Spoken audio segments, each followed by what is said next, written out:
আমার বাপ নিয়ে কথা বললো, আগে ওর ব্যবস্থাটা করবো, তারপর দেখা যাবে। আমাকে এই বললো, তাই বললো। আমাদের কাছে কেউ অন্যায় করলে দিলাম থাপ্পড়, দুটো হয়ে গেল কাজ। রাসূল সাল্লাল্লাহু আলাইহি ওয়াসাল্লামের চরিত্রটা এমন ছিল না যে রাসূল সাল্লাল্লাহু আলাইহি ওয়াসাল্লামের এত সুন্দর আখলাক, এত সুন্দর চরিত্র, যেই চরিত্রে মুগ্ধ হয়ে একজন খ্রিস্টান তার কিতাব যে লিখেছিল 100 মনীষীর কাহিনী, সেই 100 মনীষীর কাহিনীর মধ্যে সর্বপ্রথম স্তরে কি রাসূল সাল্লাল্লাহু আলাইহি ওয়াসাল্লামের নাম লিখেছেন।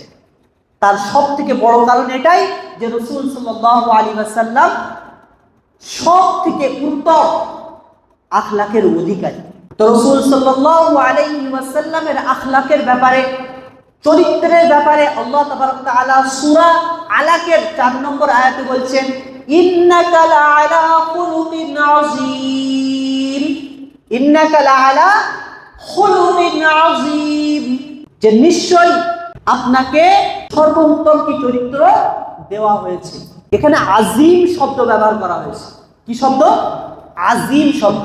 এই আজিম শব্দের ব্যাখ্যাটা বুঝতে পারবেন যে ওনার চরিত্র কেমন, বা আল্লাহ তাআলা স্বয়ং ওনার চরিত্রের ব্যাপারে কি নির্দিষ্ট করেছে।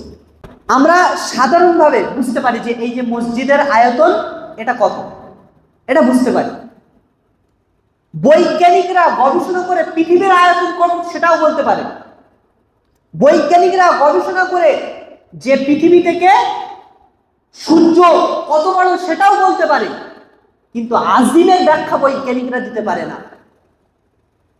কারণ আজিম এত আয়তনে, যার না তল কেউ জানতে পারবে, যার উচ্চতা কেউ না জানতে পারবে, না তার কোনো সাইড কেউ বলতে পারবে, মানে এত বড় যেটা কেউ কল্পনায়ও আনতে পারবে না, এটাকে বলা হয় আজিম।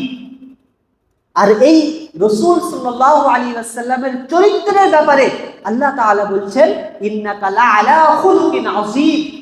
তাহলে রাসূল সাল্লাল্লাহু আলাইহি ওয়াসাল্লামের চরিত্র কত বড়। আমরা সাধারণ মানুষ, আমরা বলি রাসূল সাল্লাল্লাহু আলাইহি ওয়াসাল্লামের চরিত্র এমন, আমরা ঘটনা শোনাই, কিন্তু আল্লাহ তাআলা আযীম বলছে, আযীম। ভাবতে হবে যে রাসূল সাল্লাল্লাহু আলাইহি ওয়াসাল্লামের চরিত্র কেমন।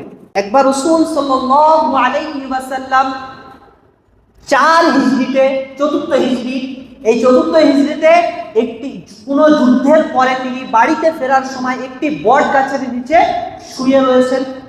যখন শুয়েছেন তিনি তখন নিজের তলোয়ারটা কি গাছে ঝুলিয়েছেন, ঝুলিয়ে নিজে শুয়ে পড়েছেন। তখন একজন কাফির সে রাসূল সাল্লাল্লাহু আলাইহি ওয়াসাল্লামকে দেখে ওনার তলোয়ারটা পেড়ে রাসূল সাল্লাল্লাহু আলাইহি ওয়াসাল্লামের গলায় ধরেছে আর বলছে, ইয়া মুহাম্মদ মান ইউমনাউকা মিন্নি, এ মুহাম্মদ তোকে আমার কাছ থেকে কে বাঁচাবে বল। রাসূল সাল্লাল্লাহু আলাইহি ওয়াসাল্লাম এক বাক্যে, এক কণ্ঠে বলছেন, ইয়া আল্লাহ।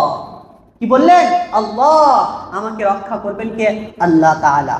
সাথে সাথেই ওই কাফেরের হাত থেকে তলোয়ারটি পড়ে গেল এবং রাসূল সাল্লাল্লাহু আলাইহি ওয়াসাল্লাম তখন উল্টো উঠে ওই তলোয়ারটি হাতে নিয়ে বলল, মান ইউমনাউকা মিন্নি, এবার তুমি বলো যে তোমাকে আমার হাত থেকে কে বাঁচাবে। তখন সেই বান্দা বলছে যে, ইয়া মুহাম্মদ ইরহাম, এই মুহাম্মদ আমার উপরে রহম করো, আমার উপরে দয়া করো। মুহাম্মদ সাল্লাল্লাহু আলাইহি ওয়াসাল্লামকে বললেন, বলল যে তুমি আমাকে মাফ করে দাও, আমার ভুল হয়ে গেছে। তখন রাসূল সাল্লাল্লাহু আলাইহি ওয়াসাল্লাম তাকে ছেড়ে দিয়ে বলছে, এই বান্দা তুমি বিশ্বাস করো লা ইলাহা ইল্লাল্লাহ মুহাম্মাদুর রাসূলুল্লাহ, আল্লাহ ছাড়া কোনো উপাস্য নেই, আমি আল্লাহ তাবারক তাআলার রাসূল। তখন ওই বান্দা বলল, লা, না, কি আমি বিশ্বাস করি না।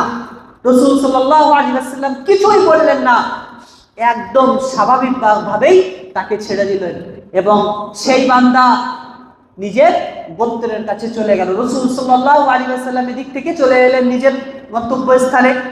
ওদিকে ওই যে বান্দা যে রাসূল সাল্লাল্লাহু আলাইহি ওয়াসাল্লামের গলায় ছুরি ধরেছিল, তখন গোত্রের লোকেদের ডেকে বলল যে, এই গোত্রবাসী, তোমরা জানো যে আমি এমন একজন মহান ব্যক্তির কাছ থেকে আসছি, তার চরিত্র এরকম, যে আমি তার গলায় ছুরি চালিয়েছি, কিন্তু সেই ছুরি আমার হাত থেকে যখন পড়ে গেল, সেই বান্দা যখন আমার গলায় ছুরি ধরলো, আমি বললাম আমার উপরে রহম করো, তখন সে ক্ষমা করে দিল। এত দয়ালু সেই বান্দা পুরো গোত্রের লোকেদের সাথে নিয়ে রাসূল সাল্লাল্লাহু আলাইহি ওয়াসাল্লামের দরবারে হাজির হয়ে ইসলাম গ্রহণ করলেন। সুবহানাল্লাহ বলবেন না? এর থেকে উত্তম আখলাক আর কি হতে পারে বলুন?